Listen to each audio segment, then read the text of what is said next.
Good morning friend. पिछली video के अंदर हमने जाना कि f of x is equal to x है यदि हमारे पास में आइडेंटिटी फंक्शन है तो उसके ग्राफ को कैसे डिनोट करते हैं। आज हम जानेंगे कि f of x is equal to यदि 2x आ जाए तो उसके ग्राफ को कैसे डिनोट करेंगे।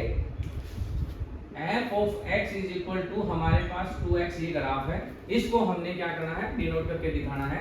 तो हमको इसको क्या कर लेंगे, लेट कर लेंगे y के इक्वल। ठीक है जी। सबसे पहले हम अपनी टेबल को क्रिएट करेंगे। यहाँ पर क्या लिखेंगे, ये x है और ये y है। अब यहाँ पर देखो x क्या है, इंडिपेंडेंट वेरिएबल है और y क्या है, x के ऊपर डिपेंड है, इस फंक्शन के ऊपर डिपेंड है। ठीक है जी। तो सबसे पहले x की वैल्यू यदि हम माइनस का 2 ले लेते हैं तो y की वैल्यू क्या आ जाएगी, माइनस का 4 आ जाएगी। x की वैल्यू माइनस का 1 ले लेते हैं तो y की वैल्यू आ जाएगी माइनस के 2। x की वैल्यू यहाँ पर 0 लोगे तो y की वैल्यू भी 0 आ जाएगी।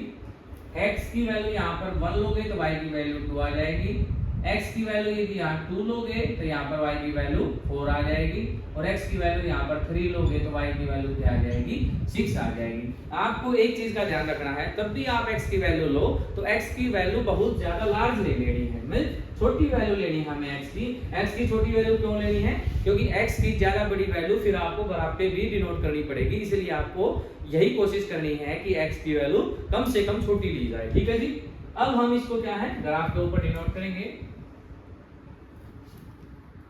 ये हमारे पास में क्या है, x एक्सिस है, ये हमारे पास में ओरिजिन है और ये हमारे पास में क्या है, y एक्सिस है। ठीक है जी। ये भी हमारे पास में x एक्सिस है, ये हमारे पास में y एक्सिस ही है।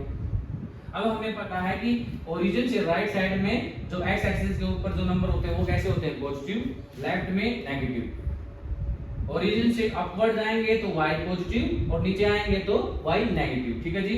अब सेम स्केल के हेल्प से यहाँ पर निशान को डिनोटेट करेंगे 1 2 3 4 5 6 और 7। ऐसे यहाँ पर भी सेम 1 2 3 4 5 6 -1 -2 -3 -4 -5 और -6। यहाँ पर भी ऐसे दिखाएंगे -1 -2 -3 -4 -5 और -6। अब हम क्या करेंगे, जो भी हमारे पास टेबल है इसके अंदर जो ऑर्डर पे है उसको क्या करेंगे, इसके अंदर डिनोट करेंगे।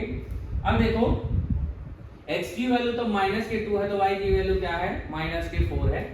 x की वैल्यू -2 कहाँ होगी, देखो ये रही -2 और y की वैल्यू -4 ये रही। तो ये पॉइंट कहाँ आ जाएगा, ये पॉइंट आ जाएगा जहां पे x की वैल्यू तो -2 है और y की वैल्यू क्या है जी, -4 है।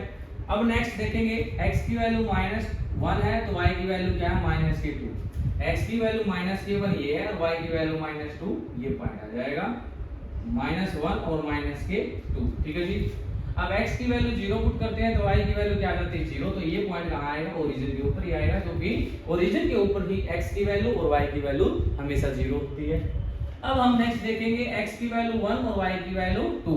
x की वैल्यू 1 देखो यहाँ पर है और y की वैल्यू 2 यहाँ पर है, तो ये पॉइंट क्या हो जाएगा, 1 और 2 पॉइंट हो जाएगा। थोड़ा इधर कर लीजिए क्योंकि ये क्या है, सेम साइज के नहीं है, इसलिए थोड़ा इधर उधर करना पड़ रहा है। ठीक है जी। अब देखो x की वैल्यू हमारे पास 2 और y की वैल्यू क्या 4, x की वैल्यू 2 ये रही और y की वैल्यू 4 यहाँ आ जाएगा, ये पॉइंट 2 और 4। x की वैल्यू 3 और y की वैल्यू 6, तो ये पॉइंट यहाँ आ जाएगा। ठीक है जी। अब हम हर एक पॉइंट को क्या करेंगे, आपस में मिला देंगे, तो ये हमारे पास में किसका ग्राफ बन जाएगा, y = 2x, ये ग्राफ बन जाएगा। ठीक है जी। तो ये एक लाइन बन जाएगी, क्या बन जाएगी, एक लाइन बन जाएगी। इसको आगे बढ़ा सकते हैं क्योंकि हम और बड़ी वैल्यू लेंगे तो ये ग्राफ ऐसे चला जाएगा, जैसे जैसे x की वैल्यू बढ़ेगी ऐसे ऐसे y की वैल्यू बढ़ जाएगी। इसमें भी जैसे जैसे x की वैल्यू कम हो जाएगी y की वैल्यू भी कम हो जाएगी। ठीक है जी। तो ये ग्राफ किसका है, y = 2x। ठीक है जी। तो ये इस प्रकार से हम क्या है, ग्राफ को इजीली वे से बना सकते हैं। तो इसी प्रकार के एजुकेशनल वीडियो देखने के लिए वीडियो को लाइक करें एंड चैनल को सब्सक्राइब करें। Thank you.